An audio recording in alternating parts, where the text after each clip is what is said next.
हम सब सुनते हैं कि भारत रिन्यूएबल एनर्जी में कितनी शानदार तरक्की कर रहा है। लेकिन इन सुर्खियों के पीछे ना एक बहुत ही दिलचस्प विरोधाभास छिपा है, जो भारत के एनर्जी फ्यूचर को तय कर रहा है। तो चलिए आज इसी पहेली को सुलझाते हैं। ये वाकई एक बहुत बड़ी उपलब्धि है। भारत ने अपना 2030 का लक्ष्य वक्त से बहुत पहले ही पूरा कर लिया।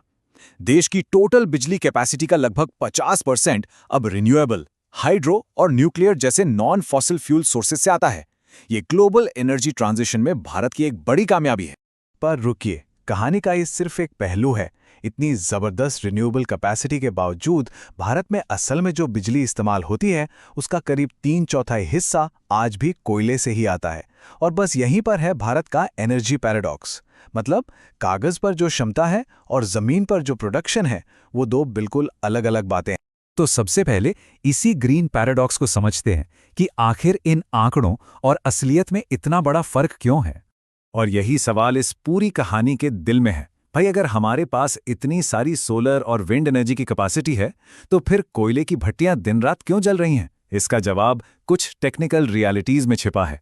तो चलिए अब उन वजहों को समझते हैं जिनकी वजह से कोयले का दबदबा आज भी कायम है। यहाँ दो शब्द बहुत जरूरी हैं। एक है इंटरमिटेंसी, मतलब ऊर्जा का रुक रुक कर मिलना, और दूसरा है बेस लोड पावर, यानी ग्रिड को लगातार मिलने वाली बिजली। इस पहेली को समझने के लिए एक बहुत जरूरी मैट्रिक है, प्लांट लोड फैक्टर या PLF। आसान भाषा में कहें तो ये बताता है कि कोई पावर प्लांट अपनी पूरी कैपेसिटी का कितना इस्तेमाल कर पाता है। इसे आप प्लांट की अप टाइम रेट भी कह सकते हैं। और यहीं पर सारा खेल बदल जाता है। देखिए, कोयला प्लांट औसतन 68% PLF पर चलते हैं, मतलब वो लगातार भरोसेमंद बिजली देते हैं 24/7। वहीं दूसरी तरफ सोलर और विंड एनर्जी सिर्फ 20 से 30% PLF पर ही काम कर पाते हैं। क्यों? क्योंकि सूरज हमेशा नहीं चमकता और हवा हमेशा नहीं चलती। यही वो वजह है कि ज्यादा कैपेसिटी होने के बावजूद रिन्यूएबल सोर्सेज असल में कोयले से कम बिजली पैदा कर पाते हैं। और इस बात की पुष्टि खुद ministry of new and renewable energy के सेक्रेटरी भी करते हैं। उनका साफ कहना है कि जब रिन्यूएबल एनर्जी के सोर्स काम नहीं कर रहे होते, तब ग्रिड को चालू रखने और बिजली की डिमांड पूरी करने के लिए कोयले जैसे थर्मल पावर की जरूरत हमेशा रहेगी। लेकिन रुकिए, कहानी में एक और ट्विस्ट है। कोयले पर हमारी इस निर्भरता के पीछे एक और छिपी हुई समस्या है, और इसका खुलासा किया है MIT की एक हालिया स्टडी ने आर्टिफिशियल इंटेलिजेंस का इस्तेमाल करके। ये समस्या हमारे कोयला प्लांट्स की एफिशिएंसी से जुड़ी है। इसे समझने के लिए एक और टेक्निकल टर्म जानना होगा, स्टेशन हीट रेट यानी SHR। इसे पावर प्लांट का माइलेज समझ लीजिए। जैसे कोई गाड़ी कम पेट्रोल में ज़्यादा चले तो हम उसे एफिशिएंट कहते हैं, ठीक वैसे ही जो पावर प्लांट कम कोयला जलाकर 1 यूनिट बिजली बनाता है, वो ज़्यादा एफिशिएंट होता है। तो SHR जितना कम, एफिशिएंसी उतनी ही ज़्यादा। अब MIT के रिसर्चर्स के सामने एक बहुत बड़ी मुश्किल थी, डेटा गैप। भारत के ज़्यादातर कोयला प्लांट्स असल में कितने एफिशिएंट हैं, इसका कोई सटीक पब्लिक डेटा मौजूद ही नहीं था। और पुराने अनुमानों के भरोसे कोयले की खपत और उससे होने वाले प्रदूषण का सही अंदाज़ा लगाना नामुमकिन था। तो उन्होंने एक बहुत ही स्मार्ट तरीका निकाला, मशीन लर्निंग। सबसे पहले उन्होंने प्लांट्स को उनकी टेक्नोलॉजी के हिसाब से 2 ग्रुप में बांटा, पुरानी सब क्रिटिकल और नई सुपर क्रिटिकल। फिर प्लांट की उम्र, कैपेसिटी, कोयले की कीमत जैसे ढेरों डेटा पॉइंट्स का इस्तेमाल करके एक AI मॉडल को ट्रेन किया। और आखिर में इसी मॉडल से देश के 806 कोयला प्लांट्स की असली एफिशिएंसी का अनुमान लगाया।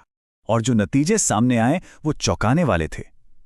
AI मॉडल ने पाया कि हमारे कोयला प्लांट्स, खासकर पुरानी सब क्रिटिकल टेक्नोलॉजी वाले, सरकारी अनुमानों से कहीं ज्यादा इनएफिशिएंट हैं।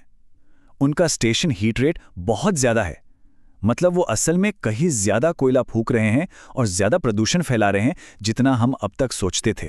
इस मैप से पूरी तस्वीर और भी साफ हो जाती है। AI मॉडल ने पूरे भारत का नक्शा बना दिया। बाईं तरफ जो गहरे लाल डॉट्स हैं वो पुराने और कम एफिशिएंट सब क्रिटिकल प्लांट्स हैं, जो ज्यादातर सेंट्रल और ईस्टर्न इंडिया में हैं। और दाईं तरफ नए सुपर क्रिटिकल प्लांट्स हैं जो उनसे बेहतर हैं। तो अब इस नई जानकारी के साथ 2030 तक भारत के सामने 2 रास्ते साफ नजर आते हैं। एक रास्ता है कि जैसा चल रहा है वैसा चलने दे, और दूसरा है एक बड़ा महत्वाकांक्षी बदलाव लाने का। देखते हैं दोनों में क्या फर्क है। देखिए, अगर भारत बिजनेस एज यूजुअल रास्ते पे चलता है मतलब कुछ पुराने प्लांट्स बंद किए और थोड़ी नई टेक्नोलॉजी अपनाई तो 2030 तक हमारा CO2 एमिशन बढ़कर 1120 मिलियन टन हो जाएगा। लेकिन अगर एक बेस्ट केस वाला महत्वाकांक्षी रास्ता अपनाया जाए, जिसमें ज़्यादा पुराने प्लांट्स बंद हों, बेहतर टेक्नोलॉजी आए, बायोमास का इस्तेमाल बढ़े, तो यही एमिशन घटकर 850 मिलियन टन तक आ सकता है। फर्क बहुत बड़ा है। तो सवाल ये है कि भारत ने कौन सा रास्ता चुना है, और ये हमें अपने आखिरी और सबसे ज़रूरी सेक्शन पर लाता है, जो भारत के ऑफिशियल प्लान के बारे में है। और इसका जवाब है ये नंबर 80 गीगावाट। देश की लगातार बढ़ती एनर्जी की डिमांड को पूरा करने के लिए सरकार 2032 तक इतनी नई कोयला कैपेसिटी जोड़ने की योजना बना रही है। ये एक साफ संकेत है कि फिलहाल एनर्जी सिक्योरिटी को सबसे ऊपर रखा जा रहा है। और सरकार का पक्ष केंद्रीय ऊर्जा मंत्री के इस बयान से बिल्कुल साफ हो जाता है। उनका मानना है कि देश की ऊर्जा जरूरतों को पूरा करने और ब्लैकआउट जैसी स्थितियों से बचने के लिए 2035 तक कोयले में निवेश करते रहना जरूरी है। अब एक सवाल ये भी उठता है कि कोयले की जगह दूसरे ऑप्शंस क्यों नहीं? देखिए, असलियत ये है कि हर विकल्प की अपनी चुनौतियां हैं। बड़े स्केल पर बैटरी स्टोरेज अभी भी बहुत बहुत महंगा है। न्यूक्लियर पावर की लागत बहुत ज़्यादा है और इसे बनाने में कई साल लग जाते हैं। हाइड्रो पावर के लिए जगहें सीमित हैं और नेचुरल गैस भारत में महंगी भी है और मिलती भी कम है। इन सब वजहों से कोयले का कोई आसान और तेज विकल्प फिलहाल मौजूद नहीं है। तो हमने देखा कि भारत की एनर्जी स्टोरी एक बहुत ही कॉम्प्लेक्स पजल है। एक तरफ रिन्यूएबल्स में जबरदस्त ग्रोथ है, तो दूसरी तरफ कोयले पर निर्भरता है, क्योंकि वो 24/7 पावर देता है। और MIT की स्टडी बताती है कि ये कोयला हमारी सोच से भी ज्यादा इनएफिशिएंट हो सकता है। इन्हीं सच्चाइयों के बीच एनर्जी सिक्योरिटी के लिए 80 गीगावाट की नई कोयला कैपेसिटी बनाने का फैसला लिया गया है। ये सब हमें इस विश्लेषण के आखिरी सवाल पर लाता है। क्या भारत अपनी तेज ग्रोथ को पावर देने और अपने क्लाइमेट के वादों को निभाने, इन दोनों के बीच बैलेंस बना सकता है? इस सवाल का जवाब ही भारत के आने वाले दशक का भविष्य तय करेगा।